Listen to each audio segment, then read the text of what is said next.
Everyone, and welcome to today's virtual panel discussion, New York State Agencies Advancing Sustainability Conversation. I'm Renata Bolotova, and I will be your moderator today.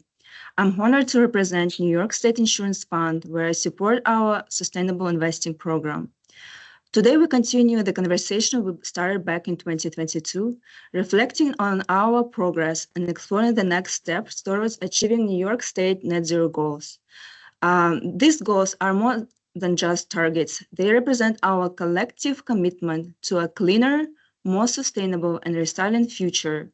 We are fortunate to have an exceptional group of panelists with us today, leaders driving decarbonization, collaboration, and innovation across sectors. Their insights will shed light on the strategies and partnerships that we are shaping our path forward. Thank you for all our panelists and their organizations for joining us. Let's begin by having each of our speakers briefly introducing themselves before diving into our today's discussion. First, I would like to turn to my colleague Rajith to share more about NYSIF's ambitious net zero plans and the actions we are taking to achieve them. Sure. I'm happy to introduce myself, Renata. My name is Rajith Sebastian. I head up our sustainable investing team here at the New York State Insurance Fund. Steve? Hi, I'm Steve Cohen. I'm on the faculty of the School of International and Public Affairs, and I direct at Columbia University, and I direct two master's programs here, one in sustainability management and one in environmental science and policy. And I also direct the research program in sustainability policy and management at Columbia's Climate School. And next, Maureen. Hi, I'm Maureen Leddy. I am the Director of the Office of Climate Change at the New York State Department of Environmental Conservation. And Jose. Hello, everyone. I want to first thank the New York State Insurance Fund for inviting me to participate in this panel and to Renata for organizing this discussion. A short disclaimer, the views represented in my remarks are my own and not necessarily of the Power Authority. My name is Jose Yandun, and I'm the Deputy Treasurer at the New York Power Authority, or NYPA. I have over 20 years of experience in investment banking with a focus on public finance, where I've helped municipal governments fund capital projects. At NYPA, I oversee daily treasury operations, including management of cash, investments, collateral, and debt functions, while ensure we stay compliant with New York State and NYPA regulations. I also work closely with internal and external partners to develop creative financing structures for NYPA's capital program and unique projects that require alternative funding approaches. And lastly, a little bit about NYPA. We're the largest state power organization in the U.S., operating 17 generating facilities and over 1,550 miles of transmission lines. Our mission is to lead New York's transition to a emissions-free, economically vibrant state, powered with clean, affordable, and reliable energy. Through our 10-year strategic plan, Vision 2030, we align our efforts with the State Climate Leadership and Community Protection Act, or CLCPA, to achieve a zero emissions electric grid by 2040 and carbon neutral economy by 2050. Our work is entirely self-funded, and we supply 22% of New York electricity, with 84% of our power in 2023 coming from renewable hydropower. Beyond generation, we are leaders in energy efficient, clean energy technology, and electric vehicle adoption, all with a focus on supporting New York's and fostering economic development. Thank you. Thank you, Jose, and thank you all for introduction. To kick us off, achieving net zero requires ongoing action and innovation. Building on the progress since our last conversation, Maureen, let's start with you. Could you share some of the key initiatives NYSDEC is leading to reduce emissions and any lesson learned so far? Sure. I would say the most impactful policy that we have happening right now is New York's Cap and Invest program. This was a recommendation in the Climate Action Council scoping plan, and in early 2023, the governor directed DEC and NYSIF to develop this program. And how it works is it sets a statewide cap on the amount of greenhouse gas emissions that can be emitted in a given year, and that cap declines over time in alignment with the emissions reductions requirements in the Climate Act, which is a 40% reduction by 2030 and 85% reduction by 2050, all from 1990 levels. The Climate Act also does have a goal of a net zero in 2050 as well. So the emissions caps are set on what we call obligated entities. These are emitting sources, and emitting sources need to purchase allowances in order to emit greenhouse gases. They purchase these allowances at auctions, and the proceeds from the allowances are then reinvested into the New York State economy in emissions reducing technologies and programs. So this is a big, ambitious program for the state of New York. There's a couple of other examples in the country. For the past 2 years, we have been in the process of developing this program. It's going to be operationalized through 3 regulatory proposals, which have not yet been issued. But the governor also set out guiding principles in terms of how we are to the objectives, how we are to think of this program as we're designing it, that it's meant to be affordable for New Yorkers, that it exhibits leadership, New York's climate leadership in a regional and a national sense, that it creates jobs and it preserves the competitiveness of New York State's businesses and industries, and that the investments are prioritized in disadvantaged communities. And also that we are funding a sustainable future, that we are creating a pathway to a sustainable future where we can grow this clean economy in the state of New York. Thank you, Maureen. Now I would turn to Jose. NYPA has, like I was saying, NYPA has been undertaking a historic expansion of our responsibilities to advance renewable energy and support the state priorities authorized by the New York State. This expansion has allowed us to accelerate our efforts in reducing emissions and meeting New York State's ambitious climate goals as set forth in the CLCPA. For example, and as shown on this slide, the new legislation empowers us to plan, develop, and operate renewable energy projects directly. This is a game changer for us because it enables NYPA to both be a leader and a participant in the renewable energy transition. This includes not only solar and wind projects, but also large-scale energy storage initiatives, which are critical for grid reliability as we integrate more renewables. A significant part of this work is the creation of the Renewable Energy Access and Community Help, or REACH program, which will provide bill credits to low and moderate income households in disadvantaged communities. The funding for REACH will come from revenues generated by new renewable projects, creating a direct connection between clean energy development and community benefits. This program underscores how decarbonizing efforts can directly support those who have historically been underserved. In addition, we've committed to phasing out our fossil fuel generation at our small natural gas plants by the end of 2030, so long as electric grid reliability can be maintained.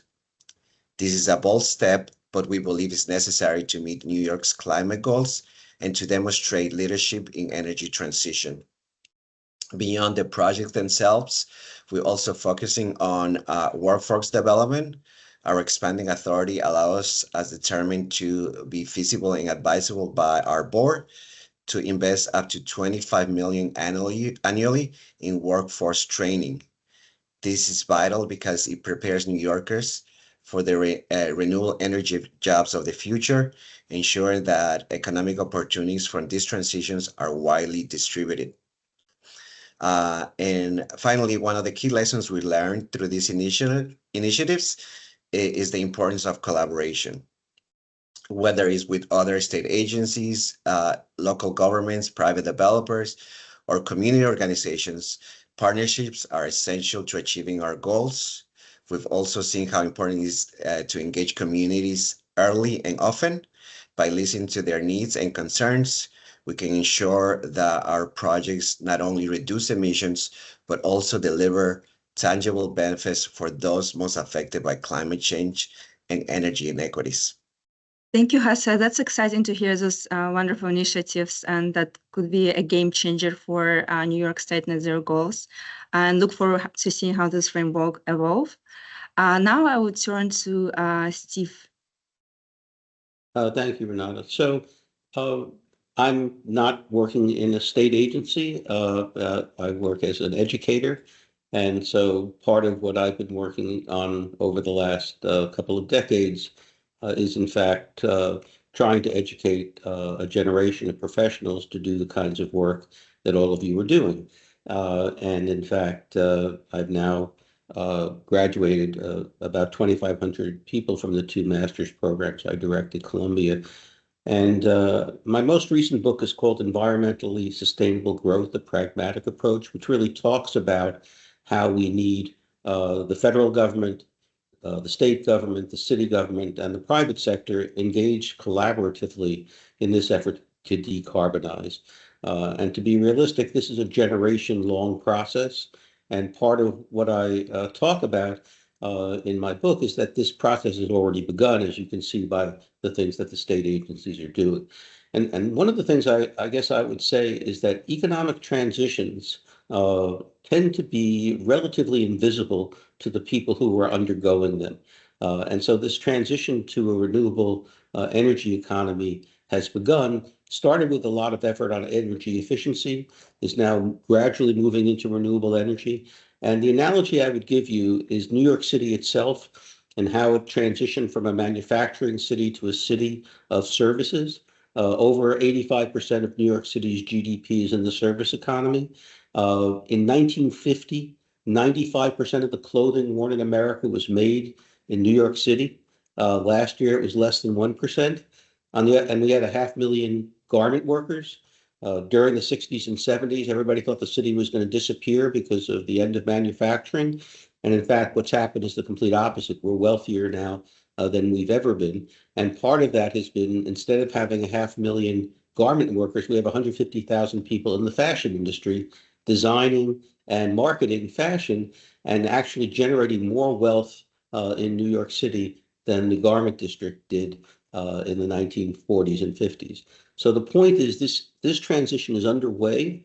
It's begun. The work of the state and the city with initiatives like Local Law 897 is beginning to have an impact.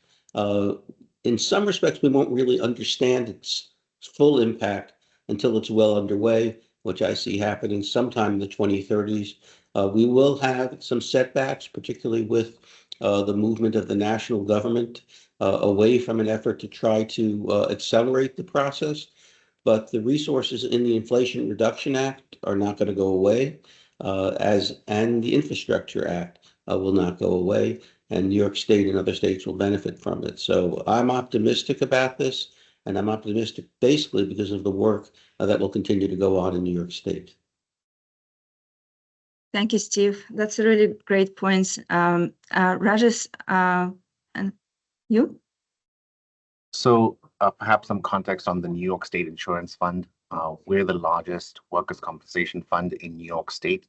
As part of that, we manage a $20 billion portfolio, which is primarily in fixed income, but also in listed equities and increasingly in alternatives. So private equity, private credit, infrastructure, et cetera. When we think about our sustainable investing program, we started this off through our climate action plan in 2022, which was under the auspices of the governor of the state. She had mandated all New York State agencies to try and achieve net zero by 2040. And so to do that, we focused on several actions. Primarily, we focused on a strategy which would involve some divestment, but engagement with our asset managers, integration within the team, and an investment program where we allocated some capital, we're calling it the Net Zero Plus program, to more sustainable kind of funds and managers. And when you think about it, this is a hypothetical look at what our pathway will look like. So, we'll look to reduce emissions. Right now, we are a net positive emissions, as I'm sure most asset owners and companies are. But to do that, we reduce pretty aggressively through a combination of divestment and some investments. But over time, our investments, we believe, will continue to increase, including in carbon removal programs to try and get us to net zero by that goal. What's different about us is what we're calling the sustainable investing lenses. So we're advocating for a more integrated approach. Typically, what we've seen in the industry is a focus on just climate emissions or ESG risks. And we don't believe that you can look at those in isolation. More and more, we think that you need to rely on the data and the evidence. And there is significant evidence on how climate risks, ESG risks, but also our long-term impacts on the economy can actually affect our financial returns. And so this is our framework that you're looking at right now. Within climate risk, we look at our own portfolio emissions, but also physical and transition risks. Within ESG risks, we really rely on what the SASBs come out with on ESG integration, controversies, and disclosure. And in terms of impact on the real economy, we look at what is our impact on global emissions, not just our own portfolio emissions, but also on lower income labor, given the evidence that being good for workers is good on long-term portfolios. And finally, here is an example of how we think about our impacts. We've leaned on the field of impact investing to a large extent. This is a framework that Impact Frontiers publishes in terms of trying to understand, what is our impact, how much is our impact, who is it targeted at, is it additional impact, and what are the risks of our impact? So in this table, you can see, for example, for a wind power infrastructure investment that we considered, this was actually a wind power infrastructure fund, it was positive from reducing global emissions. You can see that there was scale, it was long-term, so that was good. But we also noticed that there would be relocation of certain underserved groups, which led to some negative impacts that may not have been very high in scale, but certainly high in terms of depth. And it was focused on blue-collar, underserved workers. And as a result, we thought that would be high risk. And so given that, for us, the net impact was a question mark for us, and therefore we decided to not invest. But just sharing that so you have a sense, or the audience has a sense in terms of how we're trying to look forward in terms of how we think about a more integrated structure for investments. Thank you, Rajith. And also, I just should mention, we also, our white paper on our holistic ESG approach that Rajith introduced is coming early next year. So please stay tuned. And now I'll turn, let's focus on balancing decarbonization with a just transition. How are state agencies balancing decarbonization goals while ensuring a just transition for communities vulnerable to climate change, particularly in terms of equitable access to clean energy and job creation? Hasse, could you start us off, please? Sure. At NYPA, balancing decarbonization goals with a just transition for vulnerable communities isn't just a priority. It's a core part of how we operate. We have a long history of working with historically disadvantaged communities through environmental justice programs. Actually, our EG program, which was one of the first of its kind in the country. Over the past 20 years, we've built strong relationships with stakeholders in these communities, creating a foundation of trust and mutual respect. This has allowed us to implement programs that address local needs while contributing to a broader decarbonization goals. For instance, our EG department focuses on 4 main areas: public education, community energy projects, direct engagement, and workforce development. One example of this is our support for workforce training under our expanded authority. As I mentioned earlier, we now have the ability to allocate up to 25 million annually to programs designated to train and retain workers for the renewable energy sector. This is particularly important for communities that have historically depended on fossil fuel jobs. We want to ensure that as the energy economy shifts, these workers aren't left behind. They are equipped with the skills they need to thrive in the clean energy future. Another major initiative is the REACH program, which is specifically designated to support low and moderate income households in disadvantaged communities. These bills credits will help reduce energy costs for families who are often disproportionately affected by high utility bills. We're also taking concrete steps to reduce emissions in these communities by phasing out our fossil fuel powered small natural gas plants by 2030, as mentioned before, and again, as long as reliability and environmental conditions allows it. This is a critical step because these plants are often located near disadvantaged communities, and their closure will improve local air quality and health outcomes. Now, balancing these priorities is not easy. We found that transparency and collaboration are key. By working closely with community leaders, listening to their concerns, and ensuring they have a seat at the table, we can align our decarbonization efforts with these needs of the people most impacted by climate change and energy inequities. Thank you, Jose. Now I'll turn to Maureen. Sure, thanks. And I will say, Jose has mentioned the term disadvantaged communities a number of times. This is a specific defined term here in the state of New York under the Climate Act. The Climate Act has a lot of requirements around how disadvantaged communities are treated in the transition to a clean energy economy. So a disadvantaged community is defined by the Climate Justice Working Group, and is primarily communities that were historically overburdened with pollution and also are subject to future climate risks, as amongst a number of other indicators.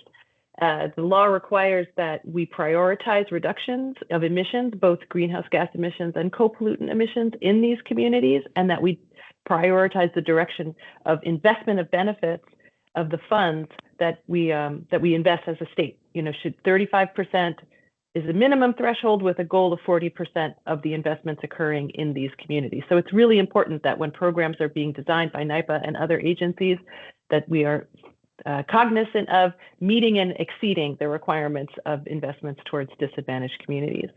The Cap and Invest program also, we are DEC and NYSIRDA and other agencies, the activities that are undertaken to comply with the Cap and Invest program, it's required that these do not end up resulting in any increase in emissions in disadvantaged communities. We prioritize these measures to make sure both of these types of emissions are reduced.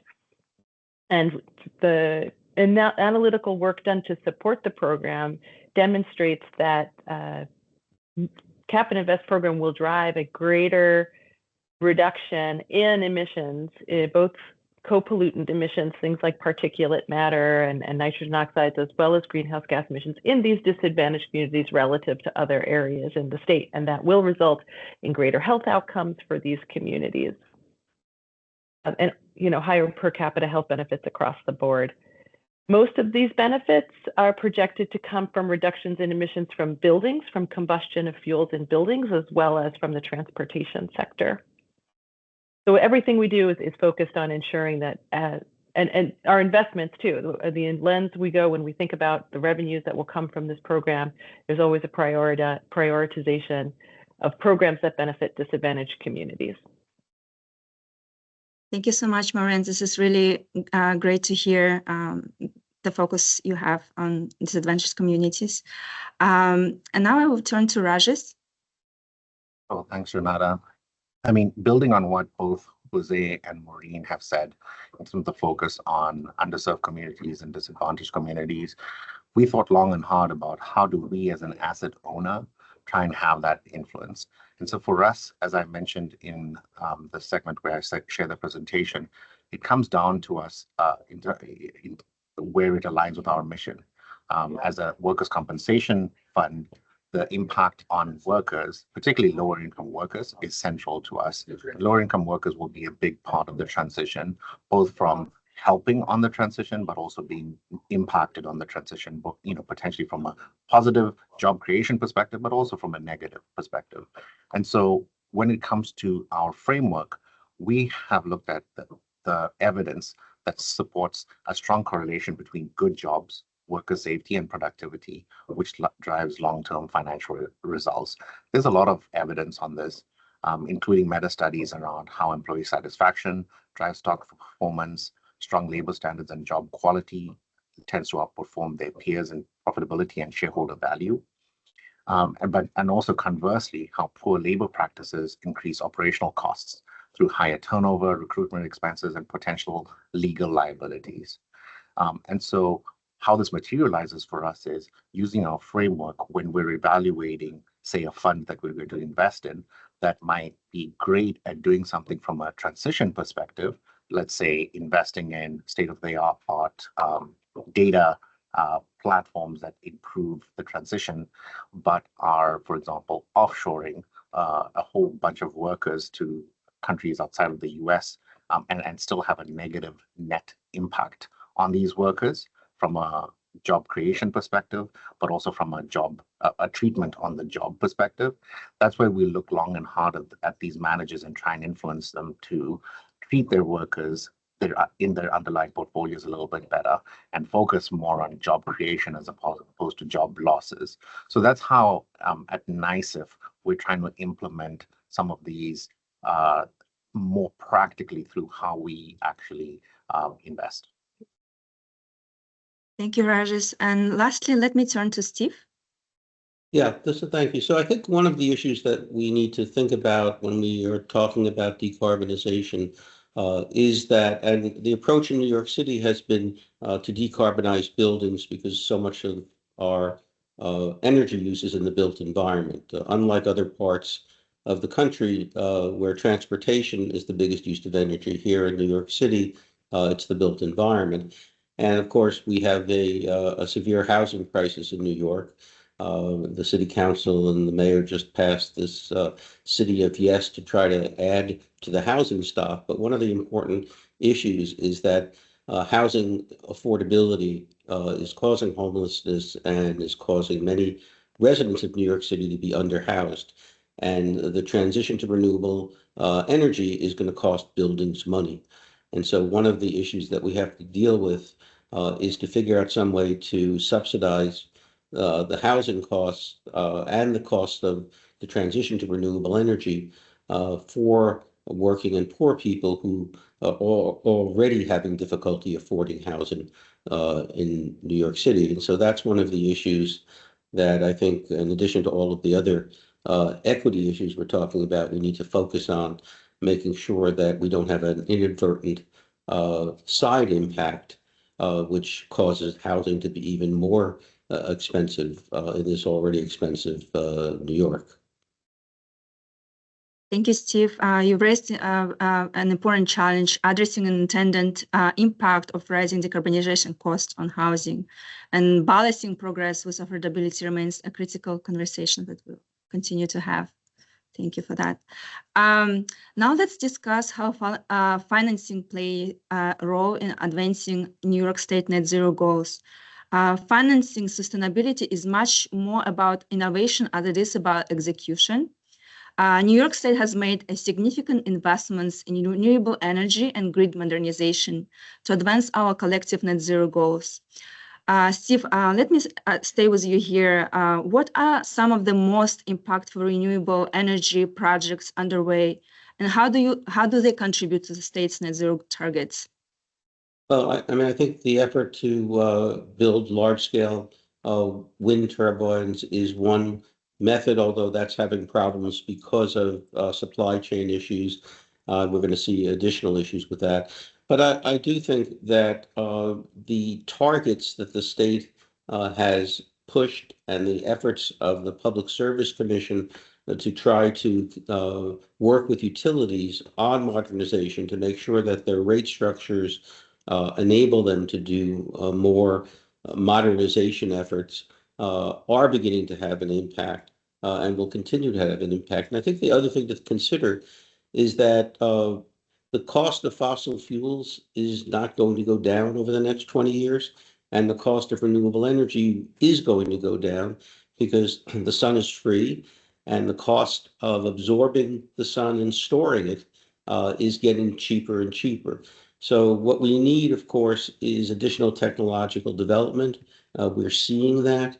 And I think that New York State, states like New York and California are going to be on the forefront. And what's going to be interesting here is that the states that are not participating in that, or the federal government of the United States, which will clearly not be focused on that over the next 4 years, will be at a severe economic disadvantage in global competition.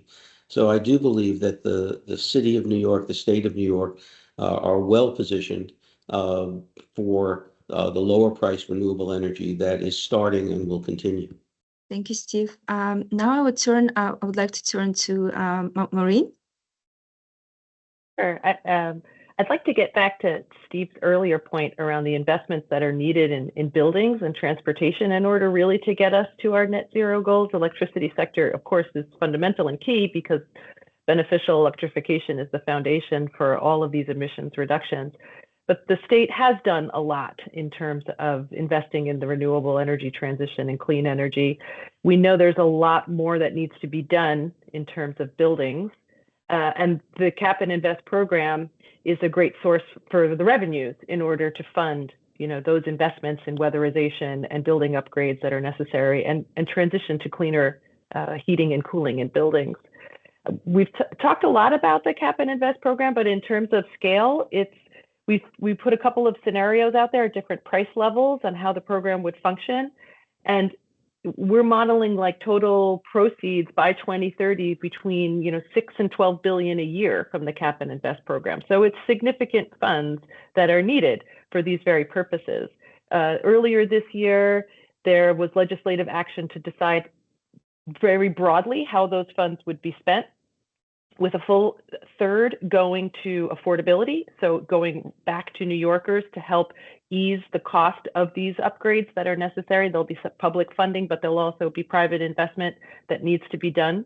And then 3% of the funds go to industrial small business account, so 30% to affordability, 3% to industrial small business, and 2/3 then is what we call climate investment. So this is the funds that will go to invest in heat pump technology and EVs and all of these other things that are necessary to get us to net zero. And we're also modeling, huge amounts of emissions reductions from the reinvestment of those funds. Fundamentally in a Cap and Invest program, least cost emission reductions are just done. It's cheaper to reduce your emissions than purchase an allowance. That's what you will do as an emitter.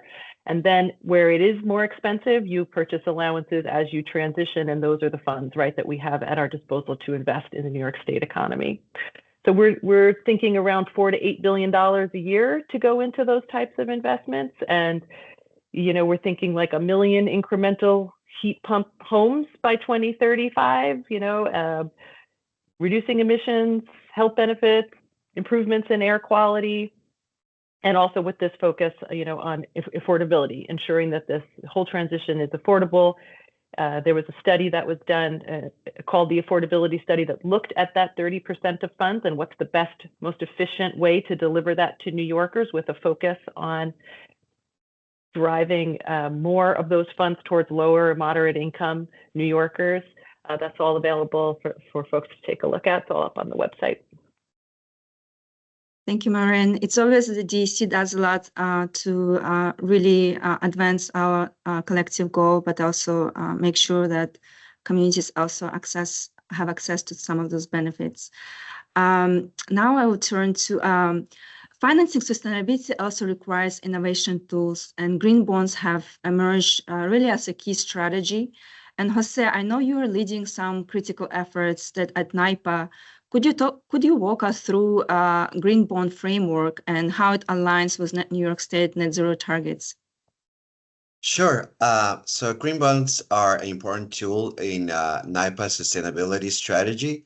And I'm proud to share that since 2020, we've issued over $3 billion in green bonds to support projects that align with New York State's zero net targets. These bonds allow us to fund initiatives in renewable energy, transmission upgrades, and other environmental beneficial projects. Our green bond framework is aligned with the International Capital Markets Association green bond principles.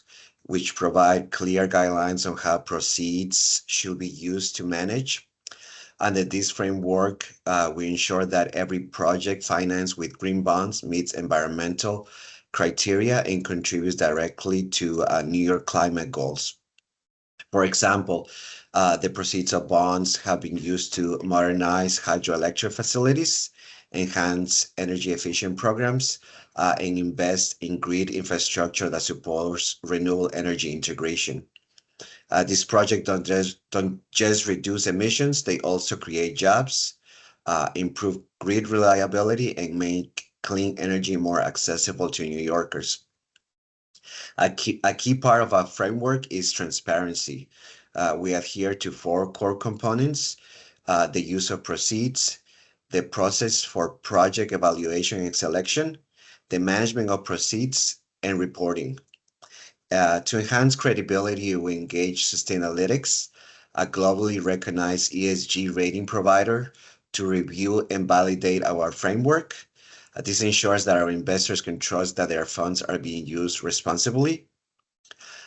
Green bonds are more than just financing mechanisms. They are a way to attract capital specifically for sustainability projects. This has helped NYPA align its financing strategy with the state ambitions goals, including achieving 70% renewable electricity by 2030 and zero emission electric grid by 2040. Thank you, Jose. Rajith, from asset owner perspective, how do you see green bonds investing driving progress towards these goals? Thanks, Renata. Critical. So the bond side is very important to us. As I mentioned earlier, our primary investments are in the fixed income side. And so while we can make some progress by not investing in, let's call them negative actors, we have to invest in positive actors too. And that's where green bonds come.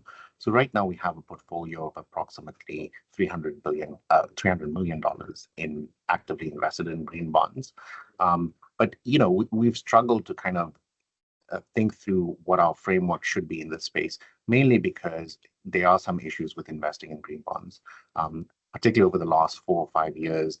Issuers overstated the environmental benefits of certain projects financed by green bonds. So it was difficult to verify if the proceeds were genuinely used for sustainable projects. So that's been a common issue within the green bond issuance market globally.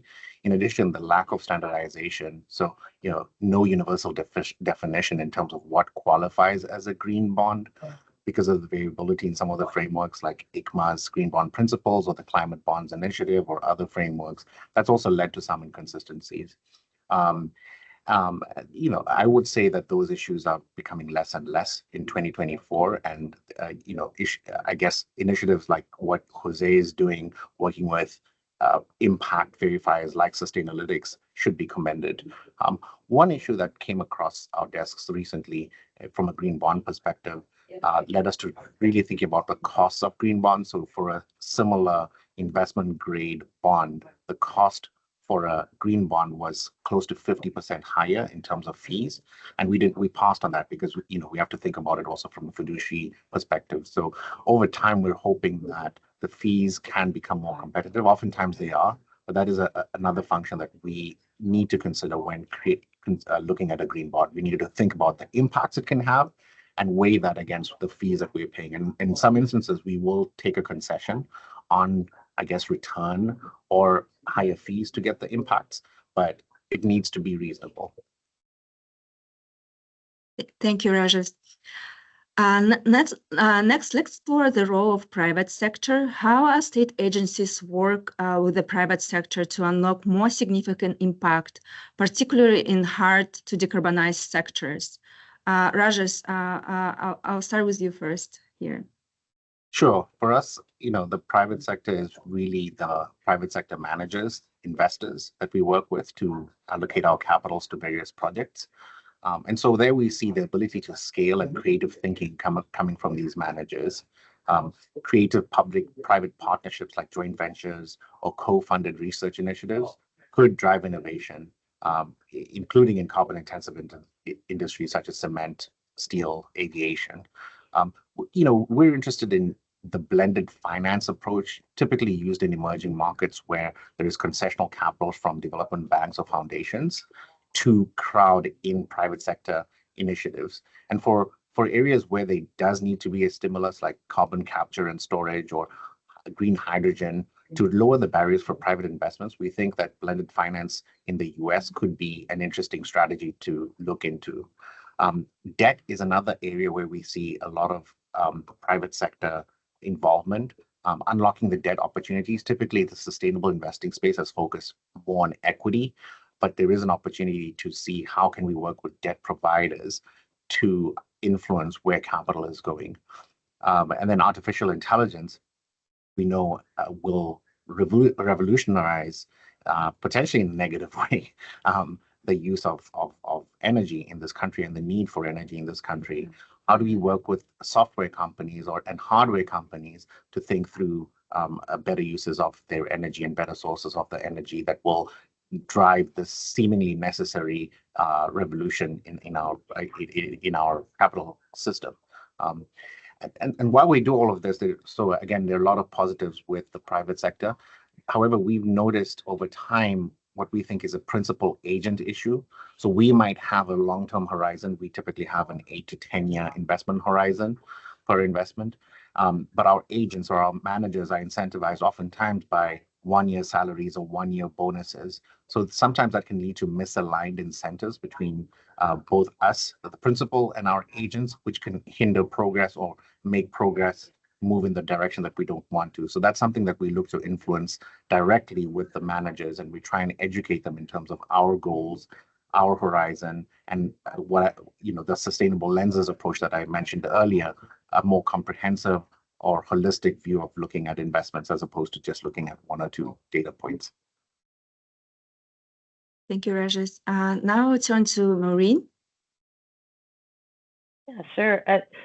So we have policies that are going to bring in substantial revenues, but there will still be a substantial need for private investment in order to get the transition that we need to see. Like if we're staying with buildings, residential and commercial buildings, we modeled the necessary transition to achieve our goals in that sector, and we were looking at annual investment costs for the upgrades at buildings to be $5 billion a year in 2030 and up to $30 billion a year by 2050.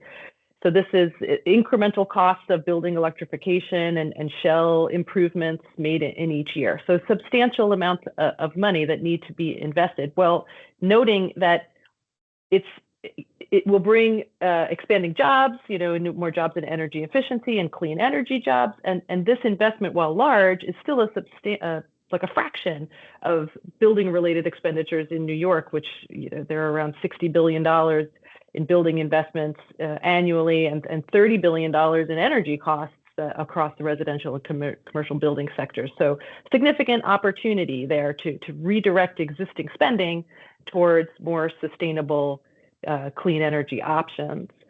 And the other thing that the private sector is necessary for is committed to produce all of these heat pumps, all of these EVs at an unprecedented scale, and to invest in research and development to improve on the existing technology options that supply not only New York, but the national and global clean energy technology markets. So the private sector is key and very fundamental in terms of achieving our goals. I agree with you, Maureen. Thank you so much. And next, I will turn to Steve. Yeah, so I think that the private sector is going to be the key player in this transition. And I think that there are a number of things going on in the private sector that provide some optimism. One is that nearly all private companies that are publicly traded are now producing reports on their environmental performance, in large measure because of the demand by investors to understand the environmental risks of corporations.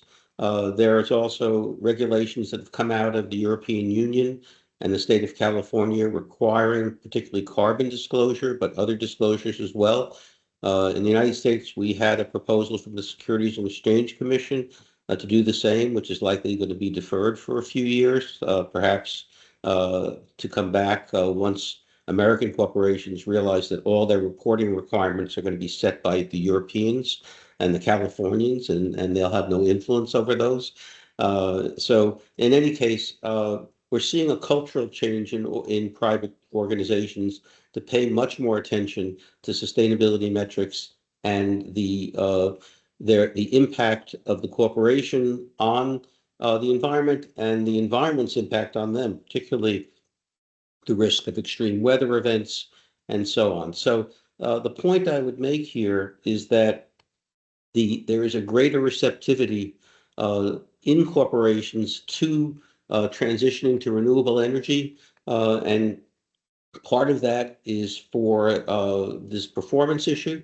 And part of it, I mean, companies like Walmart, who are the largest adopter of solar power in the world, the green they're interested in is not the color of trees, it's the color of cash. And they save a lot of money doing this. And I believe that we're going to see more and more of this. And so what the state is doing is going to find more receptivity in a more enlightened private sector, particularly since so many of them are dependent on the use of energy. I mean, look at artificial intelligence and how much energy it's going to require. And so companies are understanding that lower priced renewable energy and energy efficiency are financial values, not just environmental ones. Thank you, Steve. And lastly, Jose? I agree with what everyone has said so far. At NYPA, we've made private partnership a cornerstone of our strategy. For example, of the 40 renewable energy projects outlined in our renewable energy strategy plan, 30 involve private sector collaboration. These partnerships bring additional expertise, innovation, and capital, allowing us to scale solutions more effectively than we could on our own. Last year, we issued a request for information to gather input from private developers and energy storage companies, which the response was overwhelming. We received over 170 responses from entities interested in working with NYPA. Building on that momentum, we launched a RFQ in 2024, and we pre-qualified 84 developers and investors for potential future collaborations. These partnerships are mutually beneficial. Developers gain access to NYPA's extensive knowledge of New York market and regulatory landscape, while we benefit from their technical expertise and innovative approaches. Together, we can tackle projects like offshore wind, large-scale battery storage, and grid modernization, areas that are essentially for decarbonization sectors like transportation and heavy industry. Private sector engagement is also about building long-term relationships. For instance, developers who partner with us often have large pipelines that they can't handle independently, and we are able to step in with flexible ownership models and access to capital. This creates a win-win dynamic that accelerates progress toward our shared goals. Thank you, Jose. Thank you all for sharing these insights. It's clear that leveraging innovation tools like blended finance models, corporate carbon disclosures, alongside public-private partnerships are that each of your agency is developing is critical to advance our collective net zero goals. And to wrap up, I would like to hear from each of you some of the closing thoughts on how state agencies can continue to make progress. Steve, I'll start with you, and perhaps you could touch upon some of the challenges and opportunities that state agencies will be facing, given also the recent transition in administration. Well, it will be challenging because of the Trump administration and the Republican Congress. On the other hand, I do think that if our focus on decarbonization is on modernizing the energy system, making it more reliable, less expensive, and also less polluting, but particularly less expensive and more reliable, I think that is going to be successful even in a more conservative era. I think that the fortunate aspect of renewable energy, microgrids, the entire effort to bring about a better energy system is that it makes for a more effective economy. I mean, many people have gone through blackout periods. Many people have gone through periods where the energy supply has gotten more and more expensive. And so I think that to the degree that becomes our emphasis, modernization and more cost effectiveness, we're going to be successful regardless of the political environment. But I think we are going to be dealing with climate deniers, and we're going to be dealing with climate advocates who would like to, make a point of being, in the right on this issue. And I think that the best thing to do is to focus on the pragmatic element that this renewable resource-based economy is the future, and we better get there as fast as we can. Thank you, Steve. And next I'll turn to Maureen. Yeah, I agree with Steve. With the absence of leadership at the federal level, it becomes even more important for states to keep moving forward and be leaders. One of our focuses for the Cap and Invest program is to be a leader and to try to bring a regional collective across other states. That right now we have the Regional Greenhouse Gas Initiative, which is focused on the electricity sector solely, where our Cap and Invest program is economy-wide. But it's the Northeast region, and it's states coming together to have a market where they trade and reduce emissions jointly. This presents opportunities for us to have a similar model to prove that this program works here in New York. It's a success in New York. Bring other states in. It becomes a more affordable program. The more players that are in that market. So that's where we see there's a lot of opportunity when states need to step up to fill that void. So as I mentioned earlier, we've been like a year and a half working on designing the program. We've been engaging with the public and with stakeholders, running analytical work, presenting. There's tons of information out there publicly. Our next step is to propose formally the regulations that will guide the program and to start that formal public process. So we really encourage everyone to get involved, understand what's happening here, and support it, right? And just understand what's happening here and support it, because it's, to Steve's point, this is how we are going to get to our clean energy future. It's how we're going to make our system more reliable, cheaper, cleaner, and healthier for everybody. Thank you, Maureen. These are really great remarks. And next, Jose. Yes, to continue making meaningful progress, state agencies like NYPA must focus on expanding renewable projects, fostering private partnerships, prioritizing equity, and strengthening energy efficient initiatives. Most importantly, ongoing engagement with communities and stakeholders will ensure that our efforts are inclusive and aligned with local needs. By working together, we can achieve New York's ambitious climate goal targets and build a thriving, equitable clean energy economy. Thank you, Jose. And now lastly, we'll turn to Rajith.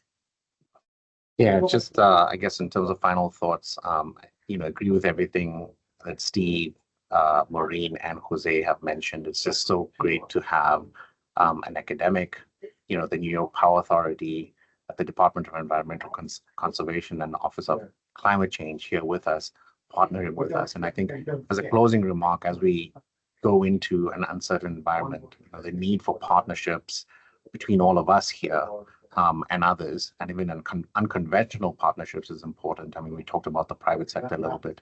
Those types of partnerships are going to be increasingly important.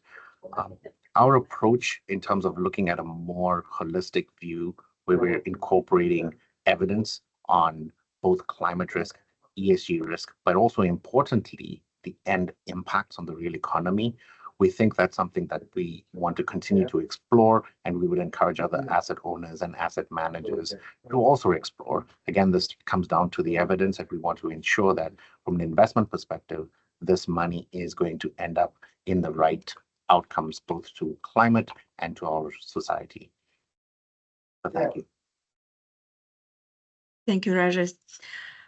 Let's carry these wonderful insights forward and continue working together to achieve our net zero goals. Thank you all again for joining us today for this critical discussion, and I look forward to seeing the continued success and leadership that will drive us forward towards a more sustainable future. Thank you.